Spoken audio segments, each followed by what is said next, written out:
Welcome to the Football for Kids podcast with me, Darren Rees. It's nearly time for part 2 and the final part of the story and career of the truly incredible Diego Maradona. If you haven't listened to the first episode yet, then please stop this and make sure you do so before you start listening to this one. Firstly, thank you so much to everyone who has hit the follow button wherever you are listening to the podcast. Also, a big thank you to all of you who have been responding to the podcast on Spotify. I do read every single one of those, so for Spotify listeners, please keep them coming. Right, let's do a few shout outs and messages, shall we? And the first one says, "Hi Darren, my name is Max Bradley. I am 10 years old and I live in Wellington, New Zealand. I play for Seaton AFC and I'm a huge Tottenham Hotspurs fan. And I support our New Zealand club, the Wellington Phoenix. Can you do an episode on Ronaldo versus Messi? Thanks, I love your podcast, from Max." Well, thank you very much for your message, Max, and thank you for being a listener. An episode on Ronaldo versus Messi would be a good one, so that one has also been added to the very long list of episodes that need to be written. The next one says, "Dear Darren, my name is Harry and I'm 7 years old and I'm a Spurs fan." Blimey, that's 2 Spurs fans in a row. "I listen to your podcast all the time with my dad Paul and my mum Beth. Can you give a big shout out to my team, Lee Rockets? I love your podcast so much. My favourite one has been Neymar Jr, but my dad thinks Harry Kane was the best. We have started listening to them from oldest to newest and have made it to Jack Grealish so far. I can't wait to get to the Pele ones. I would really love it if you did a podcast about Gaza. Loving the work, keep it real, from Harry." Well, a big shout out to you, Harry, and everybody in your family. It's great to know that you're listening and enjoying the podcast. That's music to my ears. And don't you worry, an episode on Gaza is in the making. And the last one on this episode says, "Hi Darren, my name is Theo and I'm 9 years old and I live in Holmes Chapel, England. I listen to the podcast every night and I go to sleep listening to it. Also, please can you make an episode about Diego Maradona?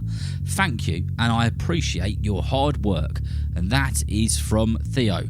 Well, what about that, Theo? You sent a message about 2 months ago, maybe more, and your message has landed on the second episode of Diego Maradona. So I hope that you enjoyed the first episode, and I really hope that you enjoy this one as well.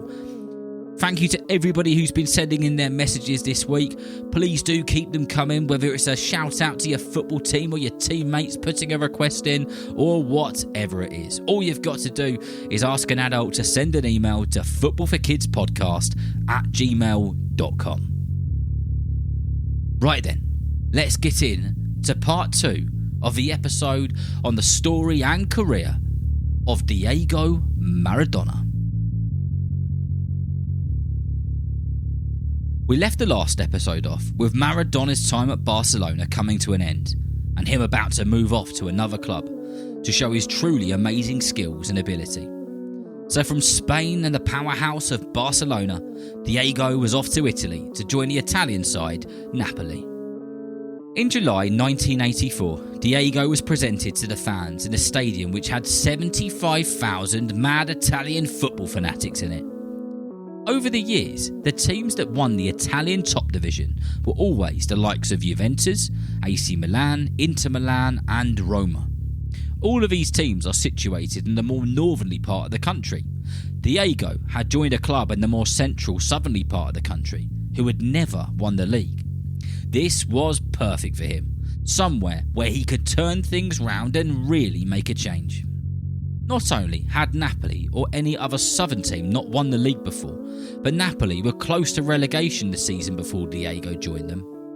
The pressure sitting on Maradona's shoulders was immense. In Maradona's first couple of seasons with the club, he scored 30 amazing goals and played in almost every single game.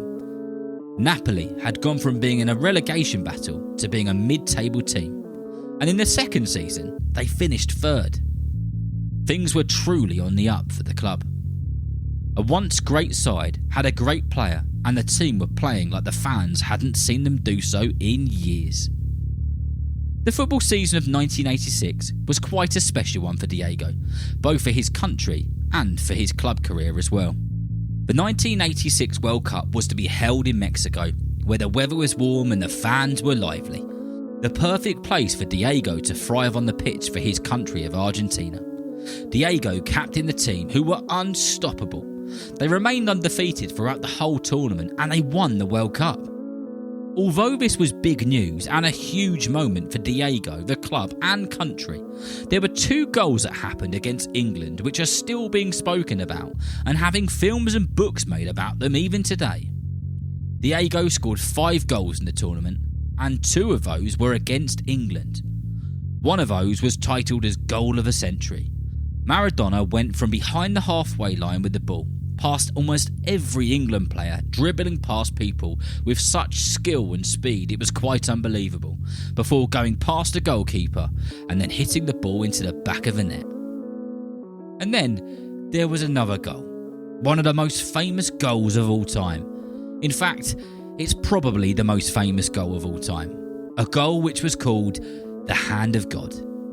Maradona and the England goalkeeper both went up for the ball, which was high in the air.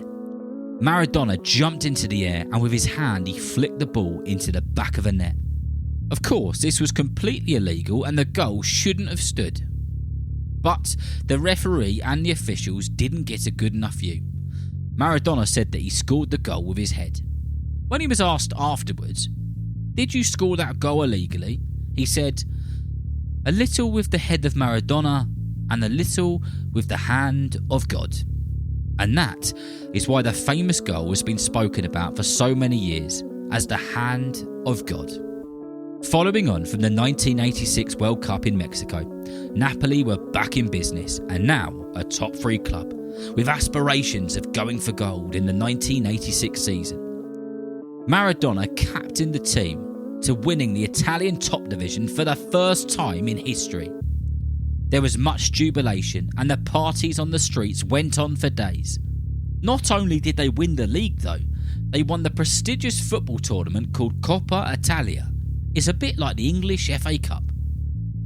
The success of Diego and the team was so big that there was huge paintings of Maradona on historic buildings across Italy, and lots of newborn babies were called either Diego or Maradona. Who knows, there's probably Italian ladies walking around today called Diego. Diego spent 7 seasons with Napoli, winning the league with them twice and other major competitions. He was hugely responsible for their success and what they had achieved. He scored amazing goals and wowed everyone who watched him.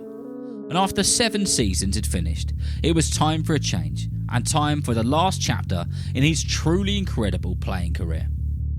Diego was off back to Spain to play in the La Liga, but this time he would join Sevilla. Diego only played with the club for a season before he finished his football playing days back in Argentina with the Newell Old Boys, and where it all started for him, Boca Juniors.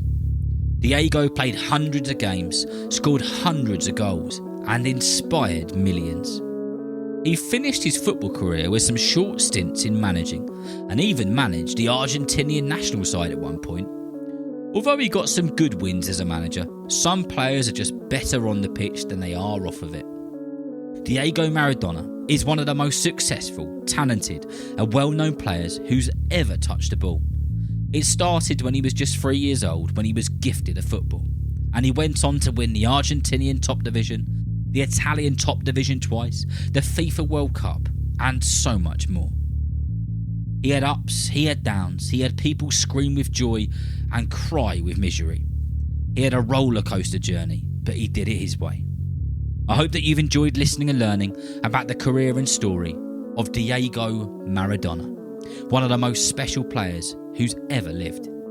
So remember, if you know someone who loves football just as much as you do, then please tell them about Football for Kids.